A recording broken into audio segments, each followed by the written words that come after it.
Good evening, everyone. The next item of business is Members' Business Debate on Motion 23310 in the name of Alistair Allen on plantation slavery and land ownership in the West Highlands and Islands, legacies and lessons. This debate will be concluded without any questions being put. I would ask those members who wish to speak in the debate to please mark their wish and their request in the chat box. I call on Alistair Allen to open the debate for up to 7 minutes, please. Dr. Allen.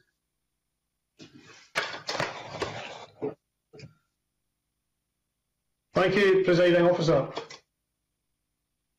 In February 2018, Her Majesty's Treasury issued what they would probably now concede to have been their worst judged tweet ever.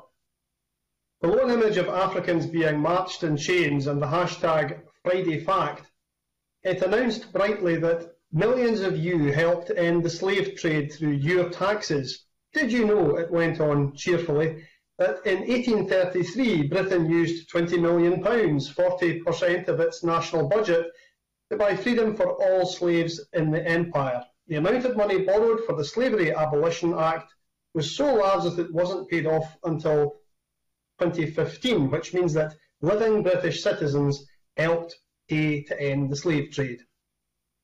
Presiding Officer, I pause because I scarcely know where to begin, other than to add that the tweet was deleted amid a storm of outrage. Needless to say, 180 years of UK taxpayers would not have needed to pay off a government loan, which amounted to £16 billion in today's terms, if Britain had not built its economy on the brutalities of slavery in the first place. And many Scots, I should say, were as guilty as anyone else in that sorry enterprise. Meanwhile, many descendants of slaves have had to contribute to this bailout through their own taxes. And not a penny of the money, of course, went to any of those who had been so wronged by slavery. Instead, it went to appease the slave owners whom abolition had finally deprived of a business model. So I want to ask tonight, where did this astronomical sum of taxpayers' money go? Well, it's not a coincidence that within 20 years of the compensation cheques being signed, Britain was suddenly covered in privately owned railways. But the cash went somewhere else too, as shown in recent research by two academics, both from Hebridean backgrounds.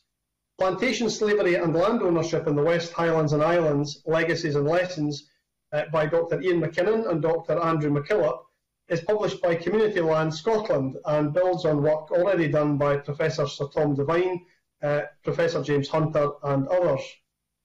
The study shows how 63 estates were bought with capital directly derived from involvement in slavery, through compensation payments or through indirect connections such as judicious marriages into slavery wealth.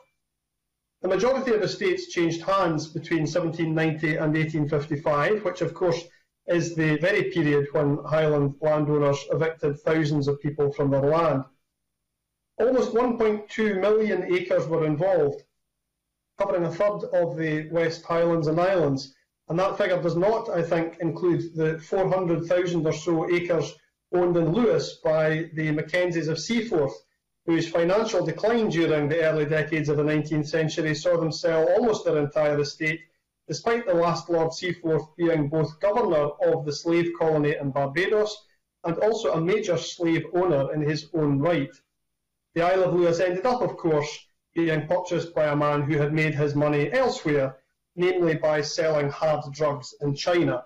He became, incidentally, the local MP. At least once, unsurprisingly perhaps, given his background, he was elected unopposed. Further south in my constituency, the Gordon family of Cluny Castle in Aberdeenshire bought up most of Euston Barra during this period. Gordon's Wikipedia page makes for grim reading. John Gordon had been a merchant in West India. He was responsible for the expelling of tenants in the Highland clearances from the islands. Tenants from his estates on the Outer Hebrides, and that was around 3,000 people of them who were expelled from the land, were made to emigrate to Canada in the year 1851 alone. After the British government introduced the Slavery Abolition Act, 1833, Gordon received a compensation payment from that fund of £24,000, which I'm estimating to be about £20 million in today's terms. His 6 plantations in Tobago had 1,383 slaves. Gordon was the Tory MP for Weymouth from 1826 to 1832. Now, Gordon's name is still widely despised, along with that of his daughter-in-law, Lady Emily Gordon Cathcart. She, after inheriting the family slave money, forcibly removed many of her island tenants to Canada. She apparently nursed aggressively sectarian views towards her many Roman Catholic tenants, and in 1908 famously dragged 10 landless cotters through the courts and penal system for their part in the Battersea land raid. The judge found that Lady Cathcart had failed in her duties as a landlord, and the island of Battersea was subsequently bought up by the government and turned into crofts. I could go on, Presiding Officer. But the point which the authors of the report make more succinctly than I can is that this slave money had a direct impact on the pattern of absentee land ownership that has held back the economy of many parts of the Highlands and Islands until much more recent times. Before we can fully address the inequalities and social problems that all this has created, we do probably have to understand that this didn't happen by accident. If I may quote the motion before us, land purchased from the proceeds of slavery rests on the misery of breaches to the human rights of dispossessed peoples. Slavery-derived wealth has contributed to historic patterns of land markets that have left legacies of monopoly land ownership, depopulation, and an emphasis on extractive estate management that continue to operate today. And we note calls for a discussion of an appropriate permanent memorial for these historic connections and their impact on peoples in Africa, the Caribbean, and the Highlands and Islands. Presiding Officer, the bailout of the slave owners unfortunately arrived at the very moment when romantic ideas of emptiness and wilderness were becoming fashionable. The more unpeopled the landscape, the more marketable in many cases it suddenly became. The fallout from that is with us today in a pattern of Highland land ownership still concentrated in a small number of individuals, a pattern for which it is difficult to find parallels anywhere else in Europe. But our debate today comes at a significant moment of its own too. The Black Lives Matter movement has made us think properly, perhaps, for the first time about Scotland's part in the slave trade.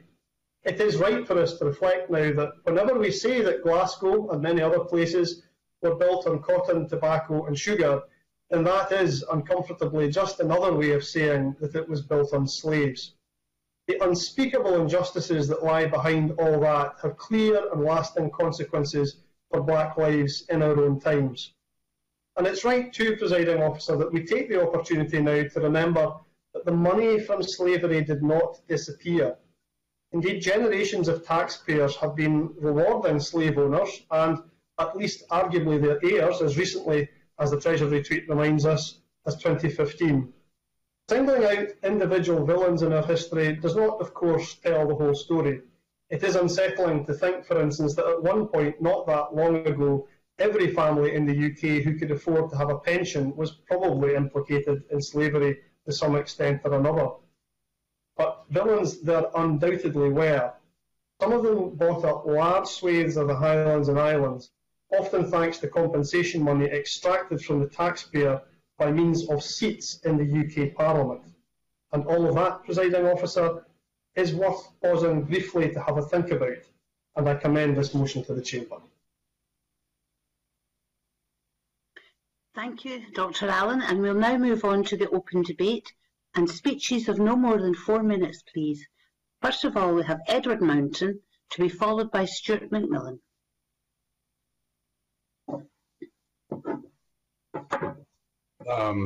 Thank you very much, Presiding Officer, and I'd like to refer at the outset members to my register of interest in that I own a 200-hectare farm in Murray. First of all, I'd like to thank Alistair Allen for securing this debate. His debates are always informative, and I always learn something from what he says. And let's be clear, slavery was an abomination and should always be condemned without question. Our historians are probably only just at the beginning of uncovering how much of Scotland's past is entwined with the slave trade. Without doubt, the money generated from slavery will have touched many levels of Scottish society centuries ago, whether that's in the Highlands or through the tobacco and sugar merchants of Glasgow that Mr. Allen mentions. We can't change this part of our national history, but we can undoubtedly learn lessons from it, and I believe we have. Now, while Scotland and Britain's role in the slavery trade is a stain on our history, we should also acknowledge our country's proud tradition of campaigning for an early end to slavery, both in the past and the present. We have been a leading light against slavery since its abolition in 1833. This continues today, most notably with the Modern Slavery Act of 2015, which is designed to combat human trafficking. Now, turning to the issues of land ownership, I believe that looking backwards sometimes stops us from looking forward. I don't think there's anything shameful about owning land, and we shouldn't forget that many Highlands estates have changed ownership in the last 50 years as well. And too often debates about land ownership lose sight of probably the most important thing to take into account, and that is what we actually do with land and how it is used. So I have to take issue with the claim that land managers have emphasised extractive estate management practices. That's a sweeping generalisation which dismisses the hard work of those land managers across the Highlands who are improving conservation techniques, whether it's through the peatland restoration, reforestation, or protecting some of Scotland's endangered species. We only need to take account of the Scottish Land and Estates annual Helping It Happen Awards to see the true extent of good land management practices that are now current throughout Scotland. These are the land management practices that I often saw when I was a land manager and which I welcomed. I saw estates providing free accommodation to local school teachers, free facilities for communities, and in one situation even offering to rebuild the local school to prevent the council from closing it. And those are the positives that I welcome. Now, Presiding Officer, we have a duty, undoubtedly, to acknowledge the past and remember Scotland's links with the slave trade. When it comes to land reform, though, we should let the discussions be stuck in the past. We must welcome the positives. Moving this debate on from who owns what and how the land is used, that is critical to ensure we protect our rural communities and environment. And we should never, ever forget to learn from history. To do so would be a huge mistake. Thank you, Presiding Officer. Thank you. Can we now please have Stuart McMillan, who will be followed by Rhoda Grant. Thank you very much, Presiding Officer. At the outset, I'd like to congratulate my colleague, Dr. Alistair Allen, for securing this important debate. As the Chamber will recall, I had a members' debate on a museum for human rights, calling for such a facility to be based at the sugar warehouses in Greenock. I had that debate last September. But today's debate and the contribution from Dr. Allen highlights just how far-reaching in Scotland it was the appalling activities of slavery and the transatlantic slave trade.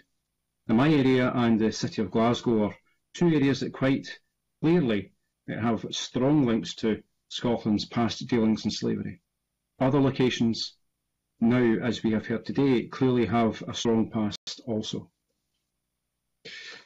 It's beyond any doubt, however, that the involvement in slavery and the transatlantic slave trade is Scotland's shame.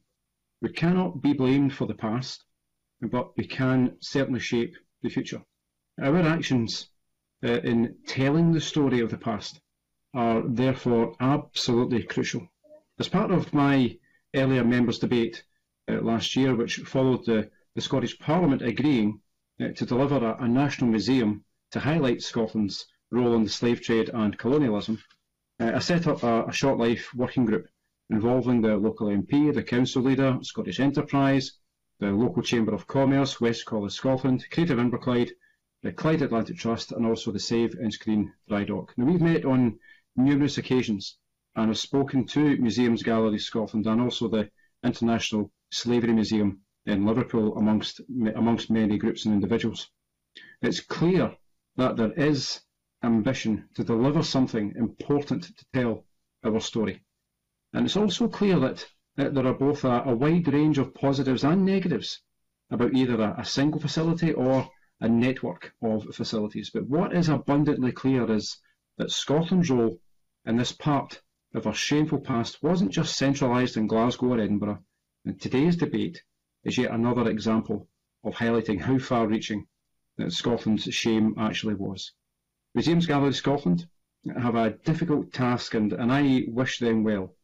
Sir Jeff Palmer is the perfect person to chair the steering group, and someone who is hugely respected.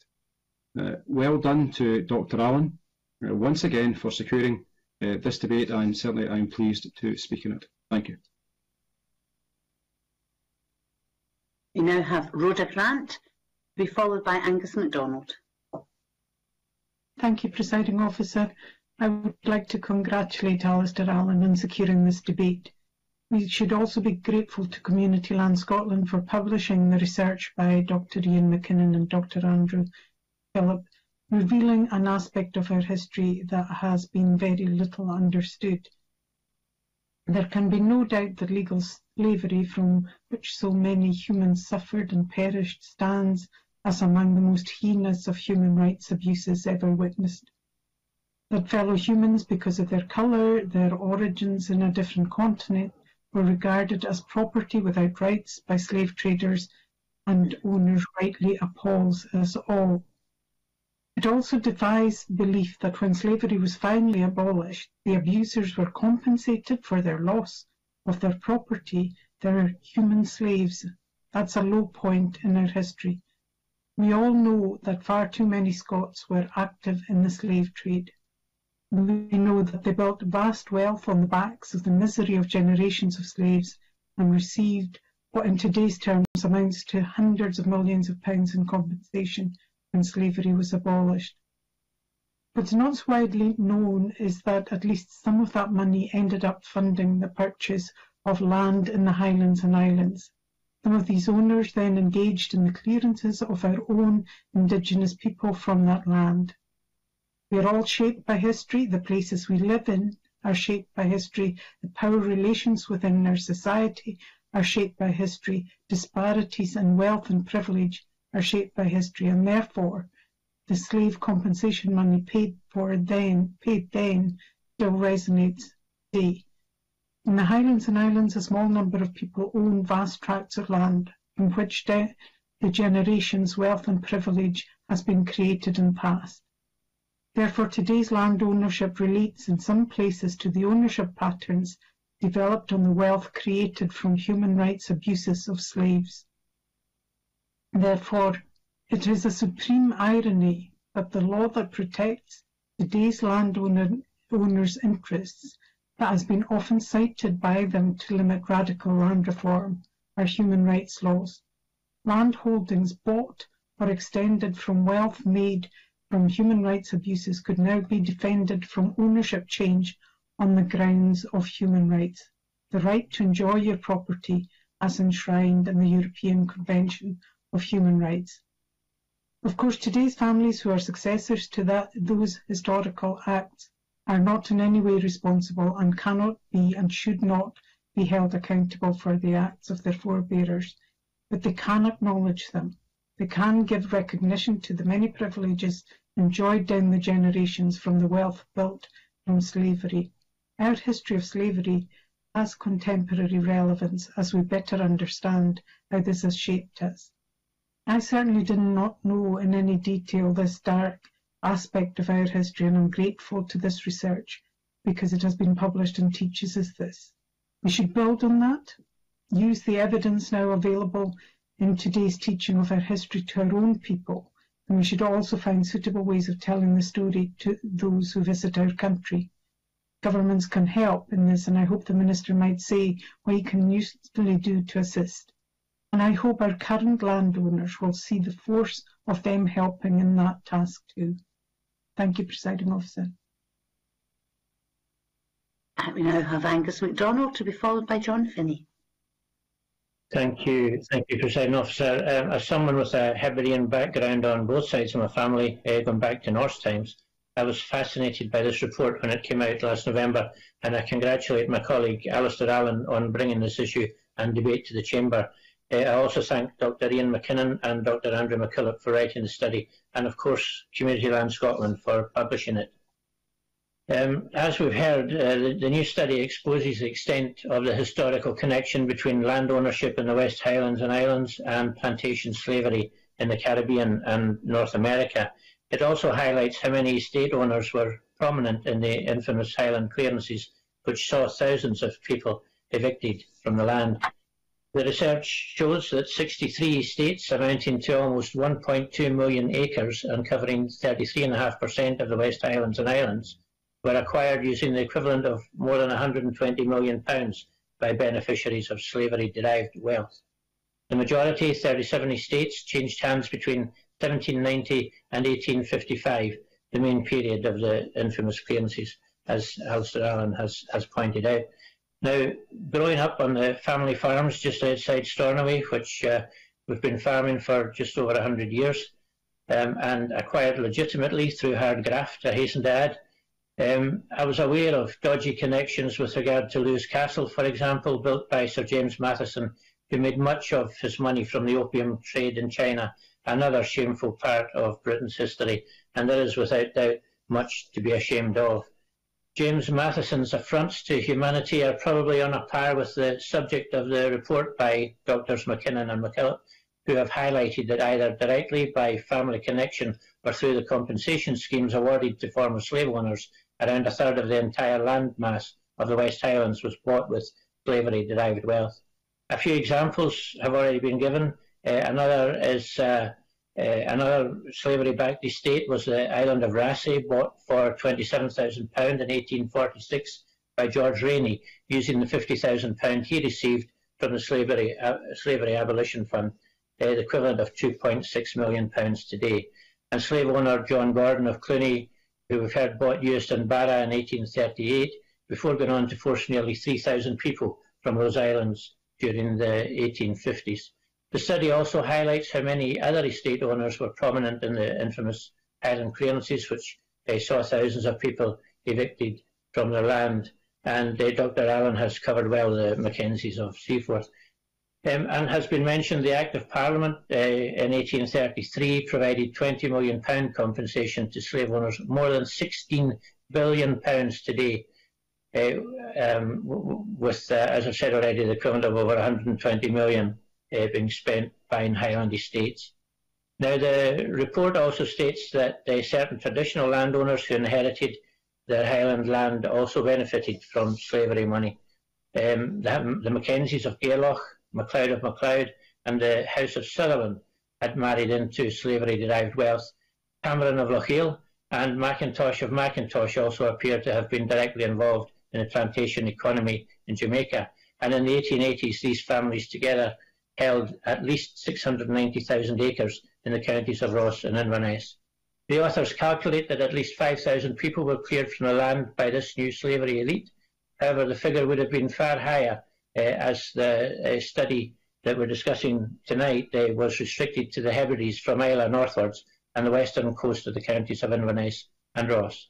Now, my colleague, the Tory MSP Donald Cameron of Lochiel, and I have had amicable discussions in private in the past over his family's history in that regard. And of course, I've been, albeit indirectly, advised in the Chamber to look to the future when I've spoken about the injustice inflicted on our Indigenous Gaelic language. Well, I'm happy to take that on board. We do need to look to the future, but with Hebridean genes going back 1,000 years, I can forgive to an extent, but I can never forget. So in the interest of moving forward, and in closing, Convener, there is unfinished work with regard to land reform in this place. I was pleased to be part of the Land Reform Bill in 2015-16. It was the bill I've most enjoyed working on in the 10 years I've been here. However, there was room for it to be more radical than it was, but due to ECHR constraints, it wasn't. The Scottish Land Commission has done a lot of good work on land reform since, but I would echo the recent call from Community Land Scotland that future land sales should be subject to a public interest test. Hopefully that, and other calls from Community Land Scotland, is something that can be revisited in the next term of Parliament. Thank you. Thank you. And we now move to John Finney, who will be followed by Gail Ross. Many thanks, Presiding Officer. And can I, like others, congratulate Dr Allen on bringing this debate to us, and also to Drs McKinnon and McKillop for their excellent report, and for Community Land Scotland for this and a lot of other things they do. As a proud Highlander, I share the shame at the role many, including those from the Gaeltacht, played in the slave trade, and I regret my very superficial knowledge hitherto of this. I'm not an apologist for anyone involved whatsoever, but comparing a lowly deckhand in a ship conveying its shameful human cargo with the extended activities of the elites, the powerful brutes of landowners, maybe isn't proportionate. Because as with all abuses, we're discussing power. This is the way the already wealthy, the greedy, wanting more, regardless of the cost. Capitalism, if you will. The landowners who valued sheep ahead of women, men, entire communities would have little difficulty putting cotton or any other commodity ahead of fellow human beings. People in the Highlands and Islands driven to the shore, and their culture not valued, their language attacked. The Scottish Land Commission, which was established following the passage of the Land Reform Act, made some recommendations to the Scottish Government.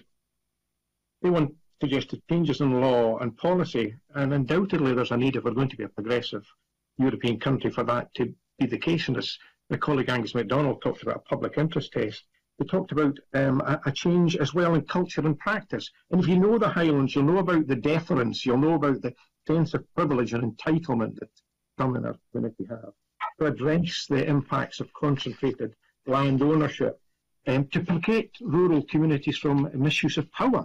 So another thing. Now, deer, grouse and pheasants are more important than communities to many of the landowners who withhold land for building, and I'd like to see more purchasing, public compulsory purchase, to help, as the report says, achieve potential. Now, we have members, and I wrote this tract before I knew who was participating in the debate, we have members in the Chamber who own vast tracts of land, own large numbers of tied properties, in the scenario of no job, no home, members whose influence in communities is extensive. And I'm not sure that the phrase, Presiding Officer, I refer to my register of interest, quite covers the extent of that power or outlines the privileged position to the casual onlooker. And certainly I can understand the wish to, quote, move the debate on from who owns what. I'm not going to, there's been a lot of statistics mentioned. I think residents in the Highlands and Islands need no explanation about the role of the lairds, their property, their reach. Some of the worst examples the report tells us can be found in the estates of members, worst examples of the clearances in the estates of members who were involved in the slave trade. Who would be shocked by that? Who would be shocked that a British government would find compensation of the nature and scale that it did? Some things never change, Presiding Officer. The Highlands and Islands remain a playground to these elites. And, we must maintain a focus on injustice and abuse of power. We must take a rights-based approach to things. A colleague has mentioned human trafficking. That remains a problem, and it remains a problem because people don't respect each other, because greed plays its part in driving decision-making. I think that this report, this debate, is just yet another opportunity for us to air what some people will think are grievances, but is the very real-life situation. In recent couple of months, I've dealt with 2 estate workers whose homes were going to be taken from them because they had lost their jobs. I'm not talking about the 17th century, I'm not talking about the 18th century, I'm talking about in the last few months. Some things never change, some things are going to have to change, Presiding Officer. And I thank Dr. Allen for giving us the opportunity. Thank you. I call now Gail Ross, to be followed by David Stewart, who will be the last speaker in the open debate. Many thanks, Presiding Officer. Can I also echo my previous speakers and thank my colleague Dr. Allen for bringing this motion before Parliament to debate today. And as has been said, much attention has been directed towards involvement in the slave trade recently, and as Dr. Allen himself said, mostly through the Black Lives Matter campaign. And we should never shy away or deny the fact that it touched the Highlands and Islands as much as anywhere else, and is a cause for deep shame, as John Finney has just said. I would also like to thank Community Land Scotland and the authors of the report for such a comprehensive and important piece of work. Now, I know that Martin Luther King is often quoted in political circles, scholarly articles, and a myriad of speeches. And it was one of the things that I had probably promised myself that I would never do. But his words, in the end, we will remember not the words of our enemies, but the silence of our friends, has real relevance here in this debate and for this subject. And we can't afford to stay silent on this anymore. Presiding Officer, in June 2017, I, with other members of our Parliament who have done this trip over the years, had the privilege of visiting Bosnia as part of the Remembering Srebrenica delegation, and the purpose of this trip was to gain a first-hand understanding of the atrocities and hardships faced by the people there, so that we would never forget what can happen even in a modern-day civilised society. And one of the people who made a lasting impression on me was our local guide, Rashad, who told us, "Please just be aware that things can go wrong. No matter how good you think your society is, all it takes is a few idiots and a few people that are ready to follow them." And this trip and the organisation was run by Remembering Srebrenica Scotland in order that policymakers such as us could remember those who were affected by the atrocities of the war and learn the lessons of that not too distant past.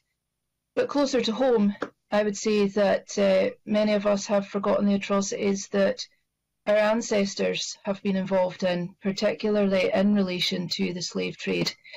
And we've forgotten that money made through slavery paid for numerous construction projects in the Highlands, including the original Tain Academy, and it's really good that we can have this debate here today in order that we do remember that. I think we've also forgotten that huge swathes of the Highlands were bought using the profits of slavery and maintained by the continued financial support of the slave trade, or, as has been argued, what could be even worse, through compensation money given to slave traders and owners who could no longer trade in slavery, real people. We've forgotten the names of the slaves transported and barbarically treated in Guyana. Their slave names included Dingwall, Inverness, Kintail, Lewis, Ross and Sutherland. And in this emerging era of land reform, we've also forgotten in many cases how and why estates came to be, and it's been explained through a number of speeches that we've already heard. Indeed, from my native Caithness, one wealthy landowner who sold his lands in Scotland was then able to invest his fortune in a plantation in Guyana, and when emancipation happened, he was paid over £17,000 in compensation. Presiding Officer, this happened less than 200 years ago, while poverty and the brutal acts of the clearances were wreaking havoc across the Highlands and Islands. The rich landowners were becoming more powerful, in no part down to slavery. We've forgotten, and I believe it's vitally important to understand for the future policy of land reform exactly how and why the current situation exists. So as a nation and as a legislator, we must understand where we came from and perhaps start to address the injustice of the past before we can properly move forward. A permanent memorial, as has been suggested, or perhaps more than one, to remember what happened in centuries gone by is vital, I believe, in this process. And the brave women of Srebrenica had an important message for us, not in hate or blame, but to remember with dignity the events of the past, to ensure that they never happen again. And modern Scotland has a duty not to be silent on its links to the slave trade, but we should acknowledge, recognise, and yes, celebrate the huge steps that we've made in going forward as a country in the past 200 years. Thank you. And the last contribution in the open debate is from David Stewart. Thank you, Presiding Officer. And I too welcome the debate today and wish to congratulate Alistair Allen before our virtual Parliament this afternoon, and also for the quality and depth of his speech. The rich tapestry of the history of the Highlands and Islands is complex, and the pattern of land ownership today is, of course, a effective event from yesterday. We welcome the publication of Plantation Slavery and the land ownership in the West Highlands and Islands, and also want to thank Dr. McKinnon, Dr. McCulloch, Coventry, for bringing to light this new research. It helps all of us reflect more deeply on the suffering and injustices that so many faced under the shackles of slavery across the world, but especially in North America and the Caribbean. It's pertinent amidst the continued reflection and dialogue that has taken place in civil society since the killing of George Floyd last year. We all know now from this research that 63 estates were purchased by individuals and families who inherited slavery-derived wealth. The land bought amounted to 1.2 million acres, or lowest high. The research also found that some traditional landowners who inherited their land were beneficiaries of wealth that could be sourced through plantations in Jamaica.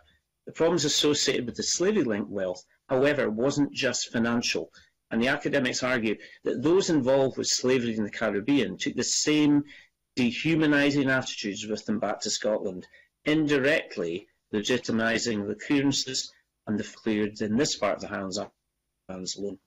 The academics also find that these same slavery beneficiaries were significant contributors to the newly imagined Highlands and Islands as a playground for the rich, acres of land to hunt in as they wished.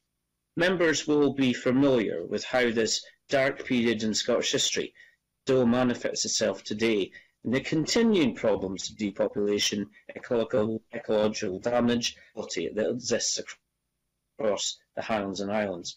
But it's very important today that we continue to recognise this and do all we can as elected representatives to speak up for our communities, families and individuals who have been unfairly disadvantaged as a result of these events. The motion also speaks of discussions of a permanent memorial that would recognise these events and their impact on the Highlands and Islands, and also impact on people in North America, the Caribbean and Africa. I think this is an interesting idea that was well worth exploring. About historical links to slave trade and how ordinary Scots suffered in the clearances. It's right and important that everyone has an opportunity to learn about these events and their continued impact today. Presiding Officer, the Highlands and Islands are my home. The more we can learn about injustices from the past will inform how we can act differently in the future, in the best interest of both ordinary Highlanders and those across the world who suffered at the hands of landowners. And as Grant Cardone said, if you don't control your environment, someone else will. Thank you, Presiding Officer. Can I now ask Ben Macpherson to respond to the debate, please, for around 7 minutes, Minister.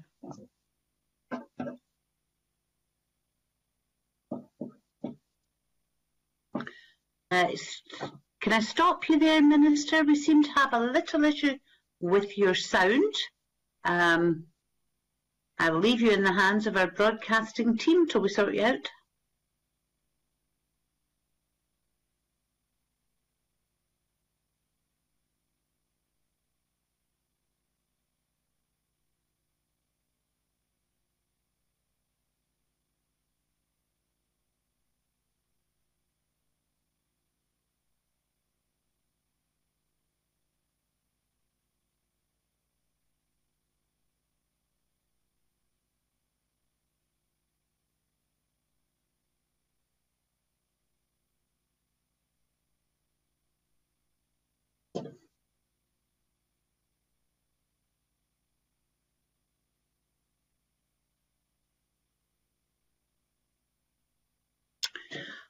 Well, I'm afraid our Minister will have to leave and rejoin.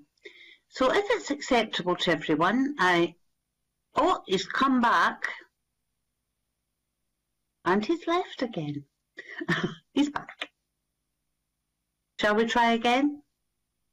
Oh, I'm afraid not. We're not getting there.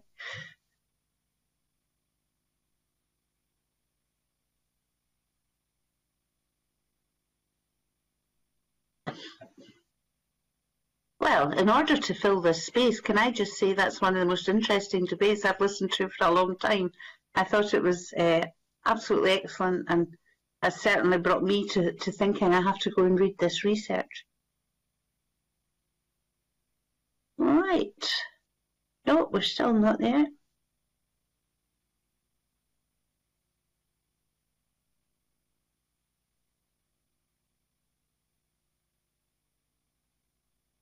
I think my options are that I could suspend briefly, but I think if it's acceptable to everyone, I would maybe like to call Alistair Allen again, if broadcasting could do that, to just give us some reflections on how he has felt the contributions to the debate have been. Alistair Allen? I will happily do my best, if you can hear me. Yes, thank you. I'll happily do my best to fill up a couple of minutes. I suppose that my main observations really would be that one or two people talked about how we shouldn't look back to the past, and I accept that point that we should look forward. We shouldn't. I don't mean to suggest that every landowner today in Scotland is guilty of the practices of land ownership in the past. I think the point that the authors of this report are making is that the pattern of land ownership in Scotland is the product of payments that were made in 1833, and when we consider where that money came from, it's not unreasonable that we ask some questions about the impact that's had on modern Scotland too. Okay, thank you. Thank you. I think we have our Minister back. So if we could go over to Ben McPherson, please.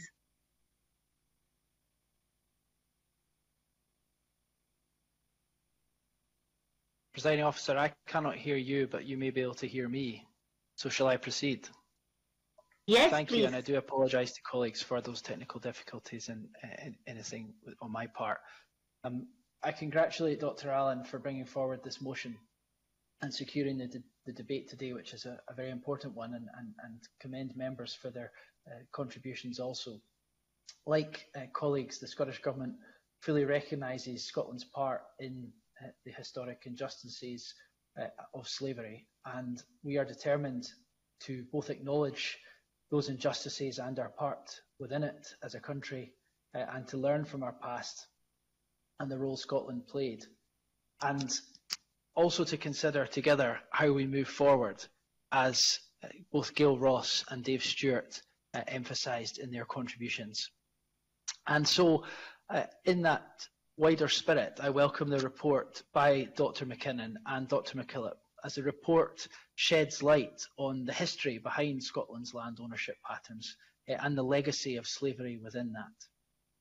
Because we should not shy away from that legacy and shy away from what the report tells us, because it is something we need to consider as we move forward, and a legacy that is far-reaching, as Stuart McMillan emphasised.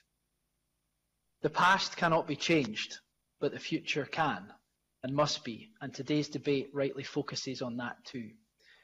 And the Scottish Government is deeply committed to building a better and more just society, and ensuring that we in Scotland play our part as part of the international community in eradicating racism, inequality and injustice, both at home and making our contribution to doing that around the globe. Through our pioneering land reform legislation and the legacy of devolution so far, we have played a part in that when it comes to land reform. Land is beginning to be put back into the hands of local communities, along with support for those communities to do so. And since devolution began, we have increased the diversity of land ownership, including community land ownership, and land reform measures have been taken through this Parliament to seek to tackle the many injustices associated with historic land ownership patterns that the motion rightly refers to. As members will know some better than I, of course, in March 2016, the Scottish Parliament passed the Land Reform Scotland Act 2016, and in this Parliament we have implemented that legislation. The 2016 Act promotes responsible, diverse land ownership and addresses issues of fairness, equality and social justice connected to ownership, access and use of land, by placing a statutory duty on ministers to prepare a Scottish land rights and responsibility statement. It also seeks to increase transparency of land ownership, something which is increasingly important, by providing powers to introduce a register of controlling interests of land, which will be set up shortly with the support of Parliament, and it will ensure communities, tenants and landowners know and understand more about who controls land in Scotland, including those from outside the UK. The 2016 Act also established the Scottish Land Commission, who, as members referred to, provide valuable advice to ministers on how land reform can be developed and delivered, including by encouraging cultural change in relation to those who make decisions about land. And also today, we have seen the Commission publish their discussion paper that sets out a range of proposals for tackling concentration of land ownership, and the Scottish Government is considering these. What's more, in recent years, community rights to buy and asset transfer rights have been taken forward to help communities to take control of assets and have the potential to shape their future. And funding, such as the Scottish Land Fund, a £10 million a year fund, gives such communities much needed financial assistance to help them achieve the community ownership that they seek. And since 2012, almost £40 million has been given to over 240 communities to do just that. And we have already committed to ensuring that this funding continues. Modern day landowners are also held to a much higher standard and are much more accountable than those mentioned in report, and that is entirely correct. So we've made progress, but as Angus MacDonald rightly referred to, there is much more work to do, and it is our duty to ensure that we continue to seek ways to ensure that our land and the way it is used provide benefits to all people in Scotland, and not just the privileged few who are owners of such land, and as John Finney referred to. Let us make sure that future generations look back and judge us as having worked hard and tenaciously and effectively to redress historic wrongs, and that we are dedicated ourselves as a generation to build a better future for Scotland and to make progress on the wrongs of the past by creating greater equality, fairness and dignity. It's up to all of us to do what we can to deliver a much fairer society in Scotland in all policies and across all parties, and that has been reflected today in this debate. The Scottish Government fully recognises Scotland's part in historic injustices. We are determined to acknowledge and learn from our past and the role Scotland played, and we are committed to the process of land reform to benefit everybody in our society, and we are committed to considering on an ongoing basis how land plays a crucial role in our nation's past and our nation's future. And we look forward to collectively considering that in the months ahead and after in the next Parliament with the new Parliament, I'm sure, prioritising these issues as have the last. I commend Dr. Allen again, and the Scottish Government supports the motion. Thank you, Presiding Officer. Thank you very much, everyone. That concludes the debate on plantation slavery and land ownership in the West Highlands and Islands, legacies and lessons, and we will now move on to the next item of members' business.